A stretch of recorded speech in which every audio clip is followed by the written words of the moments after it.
તમારા માટે હું સાક્ષાત છું. હું દુનિયા માટે સાક્ષાત હોવ ના હોવ મને એથી કોઈ ફરક નહીં, પણ તમારા માટે તમારો ભરોસો, તમારો એવો અનુભવ બોલે છે કે ખુખાર મેલડી સાક્ષાત હાજરા હાજર બેઠી છે. તો આ ભરોસાથી જ બધું આખું જીવનનું એક કહેવાય ને, આ ભવ સાગર પાર થઈ જશે. આ જીવનને આ ભવ સાગર પાર થઈ જશે. જે છે આ ભરોસાની વસ્તુ છે. અને ભરોસો તમે કર્યો છે, તમે તમારી મહાનતા છે મારા ભક્તોની. તમે બારીજા ધામ આવો છો તો મારા નામના જયકારા કરે છે, પણ આજ હું માતા મારા ભક્તોના નામના જયકારક, મારા ભક્તોની જય હો.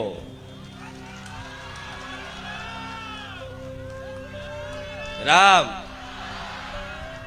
દર વખતે દરરોજ મારા લાખો ભાવિક ભક્તો મારા રામ નામના જયકારા કરે છે, મારી માતાના નામના જયકારા જોરથી એવા બોલે છે કે આખા બારેજામાં એ જયકારાનો અવાજ ગુંજે.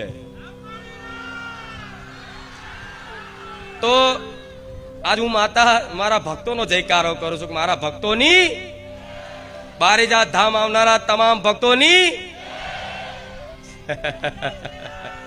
રામ. તમારો આ પ્રેમ, આ તમારી ભક્તિ, આ મારા પ્રત્યેની આ જે ભક્તિનો ભાવ જાગ્યો છે ને, એ અલૌકિક છે. કેમ કે બધાને દેવી શક્તિ માતા ભગવાન ઉપર ભરોસો એકદમ થતો નહીં. દુનિયા તો એના પારખા કરવામાં આખી જિંદગી કાઢી નાખે, પણ માતા હાથમાં આવે, માતાનું કોઈ પ્રમાણ મળે કે માતાજી હોય તો મને કંઈક પ્રમાણ આલે, ભગવાન હોય તો કંઈક પ્રમાણ આલે, તો હું માનું. તો ભગવાન માતાજી શું આ નરી આંખો દેખાશે? ના દેખાય. શું ભગવાન માતાજી આ બુદ્ધિથી એને ઓળખી શકશો? આ મનથી એને ઓળખી શકશો? કેમ કે મન બુદ્ધિ આ શરીર બનાવનારો મારો ભગવાન છે, મારા જેવી માતા છે. તો એ બુદ્ધિથી મને માતા સુધી પહોંચી શકો ખરા?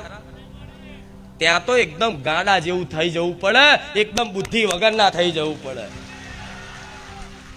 કે માડી તારા પારે આવ્યો છું કે હું બુદ્ધિ વગરનો એકદમ ડફો ઠોઠ છું. કેમ કે તમારું આ મગજ છે, મગજની અંદર આ બુદ્ધિ છે, આ મન છે, એ કઈ ઘડીએ કયો તાર તૂટી જાય વ્યક્તિ ખબર નહીં, પાગલ થઈ જાય. પણ આ ભક્તિનું પાગલ પણ એવું છે કે તાર તૂટે નહીં, ભક્તિના તારમાં જોડાય, એ હંધાય, એ તાર તૂટે નહીં. આ તૂટેલો તાર મારો તમારો ભવનો આ જોડાયો છે એવું માનજો. રામ